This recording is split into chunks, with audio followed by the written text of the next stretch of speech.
Il est 13h sur CNews, soyez les bienvenus, ravis de vous trouver, bon appétit si vous êtes à table. Je vous présente nos deux invités, il y en aura un troisième tout à l'heure, qui nous ont rejoints pour ce carrefour de l'info. Christine Kelly, journaliste, bonjour, soyez la bienvenue. Vous êtes ici chez vous, on peut le dire. Et Marie-Laure Harel, conseillère de La République En Marche de Paris. Merci d'être ici. Et voici donc les titres qui font l'actualité de ce vendredi. À la veille d'une 12e journée de mobilisation des Gilets jaunes, le Conseil d'État a tranché. L'utilisation du LBD, ce lanceur de balles de défense, ne sera pas suspendu. Les manifestants et les défenseurs de droits avaient réclamé son interdiction, en particulier les jours de manifestation. Et avant la journée de demain, certaines villes s'attendent déjà au pire. C'est le cas à Valence, dans la Drôme. Les autorités attendent jusqu'à 10 000 manifestants. Pour éviter tout débordement, la mairie a déjà fait retirer son mobilier urbain. Et puis cet après-midi, à 15h à l'Elysée, Emmanuel Macron reçoit dans le cadre du grand débat 200 élus d'outre-mer, pour la plupart des maires, 200 élus donc, qui ont été invités. Deux grands thèmes seront abordés, la vie chère et l'emploi. Le débat sera lui animé par Annick Girardin. Nous vous le ferons vivre ce débat en direct sur CNews dès 15h. Et puis enfin, c'est l'information de la mi-journée, 795 kilos, c'est la quantité de viande avariée en provenance d'un abattoir polonais qui tuait des bovins malades, qui a été retrouvé en France. C'est Didier Guillaume, le ministre de l'Agriculture, qui l'a annoncé ce matin à Jean-Pierre Elkabbach sur CNews. 550 kilos ont déjà été retrouvés, 245 sont donc encore manquants. Une partie pourrait être en vente.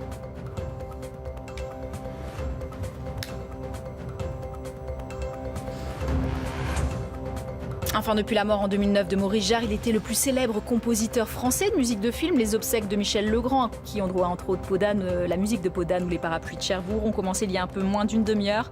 Dans la cathédrale orthodoxe de Paris, Brigitte Macron, vous le voyez, Franck Riester y assiste. Nous ferons le point dans un instant sur place avec Olivier Benkemoun.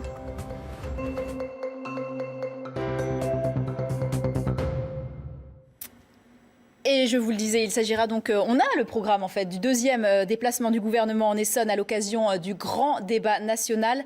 Après Édouard Philippe hier à Juvisy-sur-Orge, Emmanuel Macron se rendra lundi à Courcouronnes. Un échange avec des jeunes est prévu lundi, ce sera aux alentours de 17h. On va justement en reparler de ce grand débat avec nos invités Christine Kelly et Marie-Laure Harel de La République En Marche. Vous en pensez quoi? Donc alors 1, 2, 3, 4, 5... Un sixième débat après la Normandie, l'Occitanie, la Drôme, l'Élysée. Non, ce sera le cinquième. Cet après-midi. L'Outre-mer, voilà. Quatrième, je crois. Donc, Normandie, Occitanie, la Drôme, l'Élysée, qui est le quatrième, exactement. Donc, ce sera le cinquième pour couronne lundi. On va y arriver. Oui. Vous en pensez quoi de cette volonté d'Emmanuel Macron? Donc, déjà, sur le grand débat qui a lieu donc, à l'Élysée avec les... c'était important qu'ils les reçoivent, ces élus d'outre-mer. Certains ont dit on n'a pas forcément besoin, je pense notamment à pas mal de Guadeloupéens, de venir à Paris. Le gouvernement, c'est ce qu'on attend. Déjà sur Courcouronnes, sur cette annonce de Courcouronnes lundi. Alors, déjà sur Courcouronnes, ce qui est intéressant, c'est que on voit, comme il a dit Emmanuel Macron dans la presse et aux journalistes hier, qu'il est dans le débat permanent. Et pour lui, c'est sa réplique permanente et qui sera tout le temps sur le terrain. En tout cas, c'est ce qu'il a laissé entendre. Donc, à la limite, ce n'est pas forcément une nouveauté, une surprise. Ce qui est intéressant, c'est que là, il va s'adresser aux jeunes. Et je pense qu'après, il faudra qu'il s'adresse vraiment aux personnes les plus pauvres qui ne sont pas encore vraiment touchées dans le grand débat national. En tout cas, c'est ce qui est plutôt ressorti pour l'instant. Donc ça, bonne idée. Ensuite, pour l'outre-mer. Pour l'outre-mer, ce qui est intéressant, c'est de voir qu'il y a une soixantaine d'élus ultramarins qui ont répondu positivement. À l'invitation. Beaucoup n'ont pas répondu positivement, se disant que c'est une rencontre complètement inutile. Pourquoi? Parce qu'il y a eu les assises de l'outre-mer. Souvenez-vous, en juin 2018, il y a eu un rapport qui a été rendu, le livre bleu de l'outre-mer. Oui. Ces assises ont duré 8 mois et les ultramarins se disent mais qu'a-t-on fait de ces résultats, de ces 8 mois, de toutes ces réunions qu'on a eues pendant tous ces mois? Qu'est-ce qui se passe aujourd'hui en Outre-mer? La vie chère, c'est crucial. Les prix sont 40% plus chers en général. Il y a un vrai sujet sur la vie chère. L'emploi, ne parlons même pas de l'emploi, ce sont des îles bien souvent, pardonnez-moi le pléonasme, mais entourées d'eau pour bien expliquer que pour trouver un emploi, c'est compliqué. Autre point encore, le chlordécone qui a été ce pesticide toxique qui a pollué les sols de la Guadeloupe pendant 20 ans alors que c'était interdit. Ou encore les sargasses qui sont des algues toxiques qui en ce moment sont sur les territoires de la Guadeloupe, de la Martinique et qui polluent sans aucune solution. Et dernier point, l'eau potable. Ça, on n'en parle pas. Il y a des Guadeloupéens, des Guadeloupéennes qui n'ont pas d'eau depuis 3 ans dans leur robinet. Et ça, je pense que d'un côté, les ultramarins ont dit qu'ils ne viennent pas, mais ceux qui viennent, je trouve que c'est très important qu'ils y aillent, qu'ils fassent parvenir leur message. Et je trouve que si Emmanuel Macron n'avait pas invité les ultramarins, ça aurait été un scandale. Marie-Laure Harel, déjà sur ce déplacement du chef de l'État lundi à Courcouronnes, il rencontrera des jeunes. Édouard Philippe le disait avant d'en rencontrer hier à Juvisy-sur-Orge. C'est vrai qu'il a dit chez nos confrères de France Inter, ce serait dommage que les jeunes soient un peu l'angle mort du débat, ne soient pas invités à la table des négociations, à la table des doléances, tout simplement.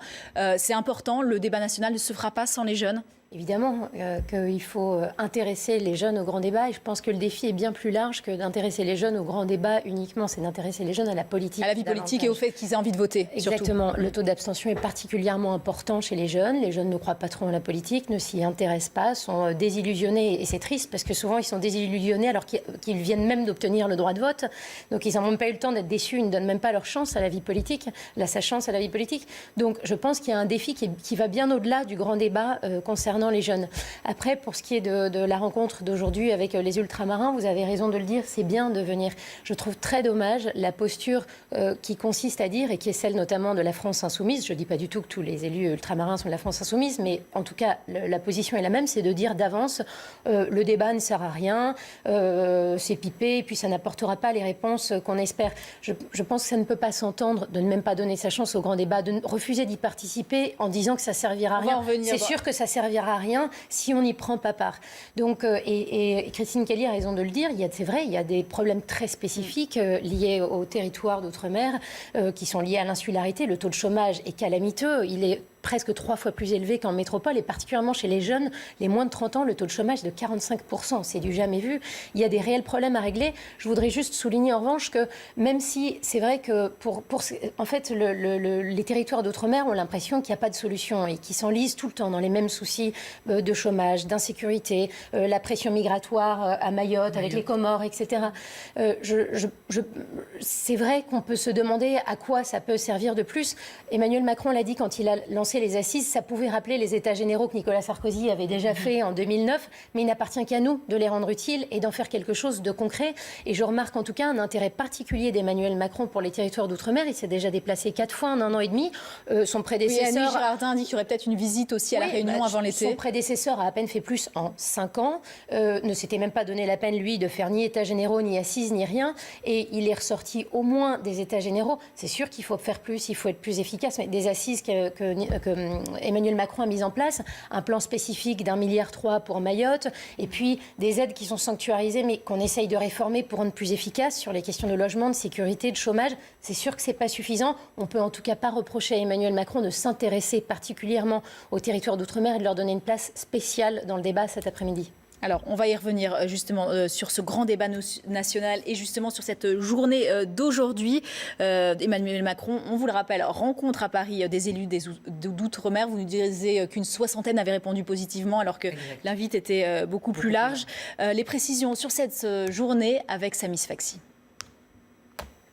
Dans le cadre du grand débat national, Emmanuel Macron va recevoir, vous le disiez, quelques dizaines d'élus d'outre-mer. Précisément, ce sont un peu plus de 200 invitations qui ont été envoyées. Et l'Élysée nous a indiqué que un peu moins de la moitié avaient répondu positivement, 70 précisément. Certains ont décliné, certains veulent faire entendre leur voix coûte que coûte sur ces grands thèmes du débat national, avec un accent particulier, Anne, quand même, sur 2 éléments. D'abord, la vie chère. Vous vous souvenez, on se souvient tous de ces fortes mobilisations des Gilets jaunes sur l'île de la Réunion au mois de novembre dernier pour protester contre la baisse du pouvoir d'achat. Et puis le deuxième point, ce sera l'emploi. L'INSEE l'a dit, le taux de chômage y est 2 à 3 fois plus important qu'en métropole. Le président de la République qui donc, comme il le dit, va beaucoup écouter et va essayer de répondre concrètement à chacune des questions de ces élus d'outre-mer qui ont fait le déplacement. Nadia Ramassani, bonjour, soyez la bienvenue. Vous participerez, vous serez justement cet après-midi à l'Élysée. Oui, vous ouais. Effectivement, on est à l'Élysée, on sera pas mal de parlementaires. On va accompagner aussi nos maires, en fait. Vous avez envie de poser des questions à Emmanuel Macron, je vais y arriver, sur quel domaine? Sur le pouvoir d'achat?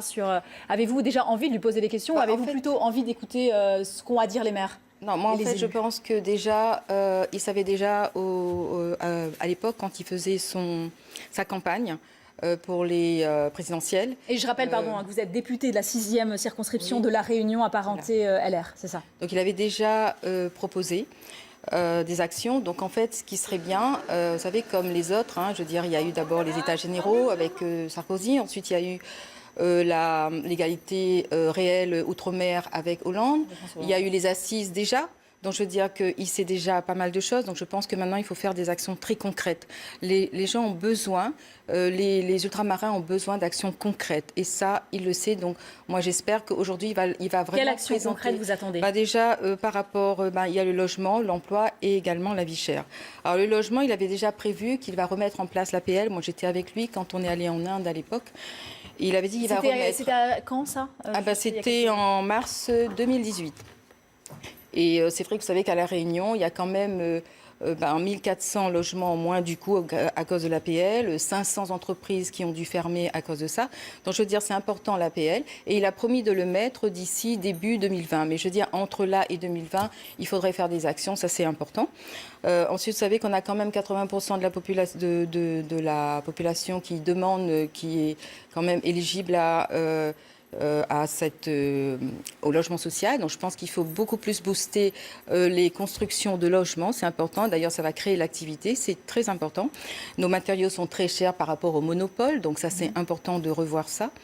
Et puis par rapport à l'emploi, vous savez que les gens ont tendance à dire que les îles, on a des avantages. C'est pas du tout le cas. Il faut savoir aussi qu'on compte énormément. Vous savez que les ultramarins, les outre-mer représentent environ 97% de tout ce qui est le bassin économique maritime de la France.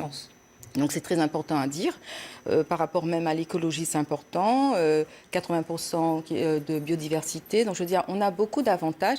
Donc nous, ce qu'on veut simplement, c'est le rattrapage. Donc faire des actions qui sont concrètes. Par rapport à l'emploi, je voudrais juste faire une petite parenthèse sur ce que, quand on veut, on peut le faire. Moi, vous savez que j'étais aussi vice-présidente au niveau du département. J'ai créé en 2016 le dispositif TAGE, tremplin pour l'activité des jeunes. Comme on fait partie des régions ultrapériphériques, comme les autres d'ailleurs outre-mer, certains en tout cas, on a donné une aide de 8 000 € qu'on donne à tout jeune porteur de projet sans rembourser parce que c'est de l'aide qui vient de l'Europe. Grâce à ça, en moins d'un an, j'ai pu faire plus de 600 emplois pour les jeunes. Donc je veux dire qu'on peut l'étendre. Et quel genre d'emploi pour les jeunes vous avez? Justement, ils ont créé tout, c'est-à-dire celui qui veut être coiffeur, celui qui a fait un diplôme, qui veut être avocat, celui qui veut vendre des légumes. On donne 8 000 € à tout porteur de projet sans qu'il rembourse, mais bon, il y a une étude au préalable. Et grâce à ça, on a créé de l'emploi. Je veux dire que nous, ce qu'on attend, c'est surtout qu'on nous donne des moyens pour travailler. On veut simplement travailler. On nous a enlevé des contrats aidés. Il y avait environ 24 000 en contrats aidés, on a passé à 11 000, mais en contrepartie, on n'a rien fait en face. Je veux dire, en attendant que dans 2 ou 3 ans, il y a quand même quelque chose qui se passe, les gens ont besoin de vivre, ils ont besoin de travailler. Donc, il faut arrêter. Moi, Donc, vous ne vous sentez pas écouté par... En fait, je veux déjà m'adresser à tous les Françaises et Français en disant que nous, les ultramarins, on veut travailler, on veut vivre, on veut avoir autant un logement, autant un emploi. Et quand on nous enlève des actions comme l'abattement fiscal ou... vous savez, on avait aussi TVA non perçu récupérable. Je veux dire qu'il faut qu'en contrepartie, on le donne à des gens qui ont besoin de travailler. Donc, on trouve des dispositifs. Oui, Christine Kelly, très vite, avant de passer rapidement, la première, Antoine Besson. je rebondis sur ce qu'elle a dit sur le mot concret. C'est dans l'intitulé même du livre bleu qui a été les conclusions des assises de l'outre-mer. Des actions concrètes. Deuxième remarque, elle a raison. Les ultramarins, ils ont envie de travailler. Ce ne sont pas des fainéants avec le cliché classique. Il y a 1200, 1300 start-up. Je ne parle pas de TPE, de start-up des jeunes qui montent leur entreprise, qui se débrouillent et qui ont envie qu'on leur donne donne les moyens ne serait-ce que psychologiques d'avancer. Et puis très vite, j'imagine, vous avez besoin de ces moyens très rapidement. Oui, mais il y a 2,5 milliards d'aides versées par l'État aux territoires d'outre-mer, notamment pour l'aide au développement local et les projets personnels. Vous savez que ces 2 milliards et quelques, normalement, c'est au ministère de décider. Vous savez qu'en 2018, elle n'a pas dépensé tout ce qu'elle devait dépenser alors qu'on en a besoin. Elle va le dire bientôt. Elle n'a pas utilisé. Est-ce que vous pensez que c'est normal? Mais attendez, je ne suis pas là pour vous dire que non, tout mais est je veux dire que quand vous dites 2 millions, les gens ont tendance à Attendez, 2 milliards. Les gens ont tendance à penser qu'on nous a donné 2 milliards. Pas du tout. Ce sont des missions qui doivent être orientées vers l'emploi ou le logement. En fait, c'est au bon vouloir de la ministre. Mais je vous dis qu'en 2000... dire que l'État ne fait rien. C'est pas ça. J'ai dit simplement qu'on n'a pas de visibilité de ce qu'on fait. On ne voit pas où l'argent part et les conséquences. Non, mais je veux dire au moins concrètement. Très vite alors, parce que on va retrouver on va parler des lanceurs de balles de défense avec Antoine Besson qui nous attend justement devant le Conseil d'État. C'est important aussi. Alors, on va retrouver Antoine Besson à la veille donc d'une 12e journée de manifestation. Vous le savez, le Conseil d'État a tranché. L'utilisation des lanceurs de balles de défense ne sera pas suspendue. Antoine Besson, donc la décision est tombée ce matin. Ça y est, donc il ne sera pas suspendu dans le cadre du maintien de l'ordre. Oui, les lanceurs de balles de défense seront bien utilisés par les forces de l'ordre demain et lors des prochaines manifestations des Gilets jaunes. Au terme d'une audience publique de plusieurs heures qui s'est déroulée juste derrière moi, eh bien, le juge des référés du Conseil d'État a rejeté les demandes de la CGT et de la Ligue des droits de l'homme de ne plus utiliser ces LBD. Le Conseil d'État a constaté que ces armes ont provoqué plusieurs blessures, parfois graves, mais juge qu'il n'y avait pas d'intention des autorités de ne pas respecter les conditions d'usage de ces armes. Le juge estime nécessaire de permettre aux forces de l'ordre de recourir à ces lanceurs de balles de défense très décriés par les manifestants ces dernières semaines.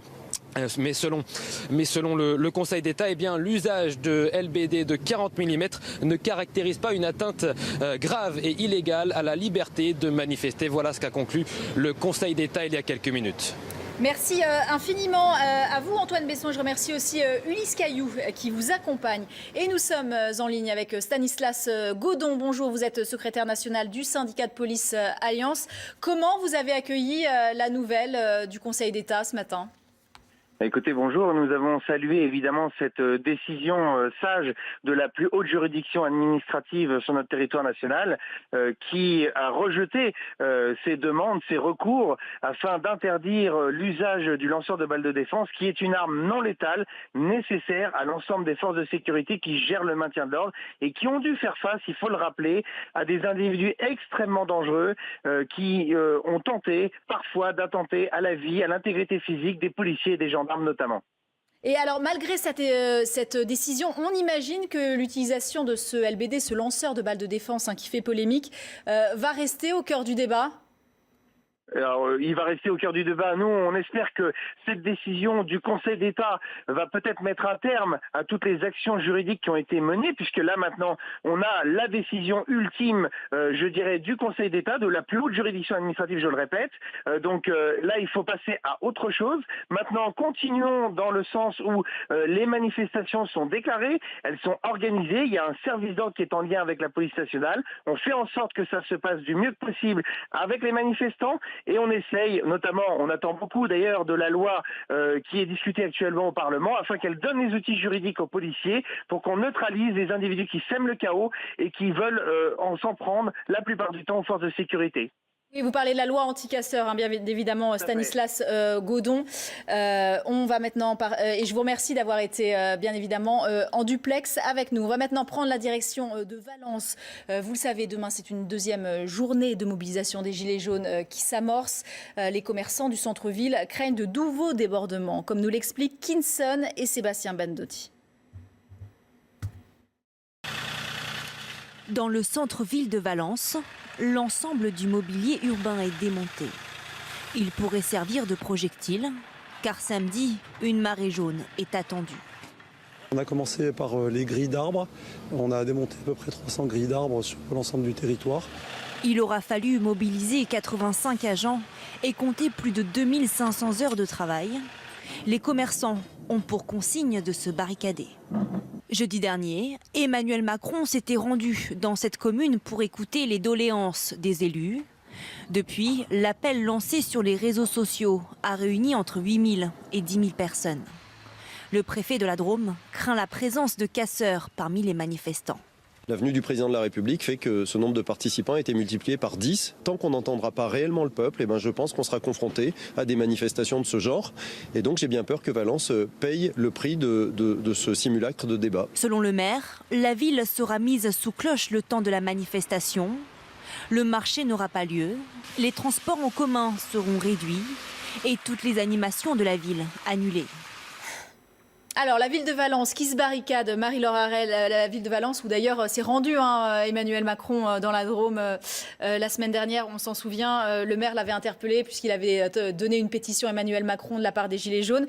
Une ville qui se barricade, qui sera demain ville morte, ça vous inspire quoi? Ils attendent jusqu'à 10 000 manifestants.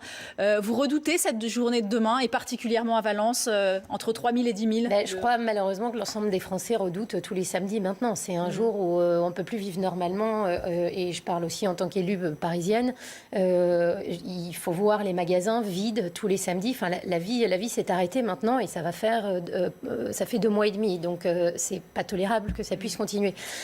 La seule chose positive qu'on peut voir dedans, c'est que si on attend 10 000 manifestants ou autres, visiblement les manifestations sont davantage déclarées maintenant, ce qui est un avantage pour les forces de l'ordre pour pouvoir s'organiser et maîtriser les effets de foule. La chose que je voudrais souligner, c'est que même si c'est très impressionnant de voir des gens qui manifestent par milliers à certains endroits, moi je remarque surtout qu'il y a beaucoup plus de personnes qui ont décidé de participer au grand débat. Les personnes qui continuent à manifester le samedi, c'est des personnes qui pour la plupart ont décidé que le grand débat ça servait à rien et qu'il valait mieux continuer à crier dans la rue. Pas forcément, donc, ils peuvent faire les deux. Bon, j'en ai pas vu beaucoup qui étaient très coopérants, en tout cas dans les témoignages qu'on veut bien médiatiser.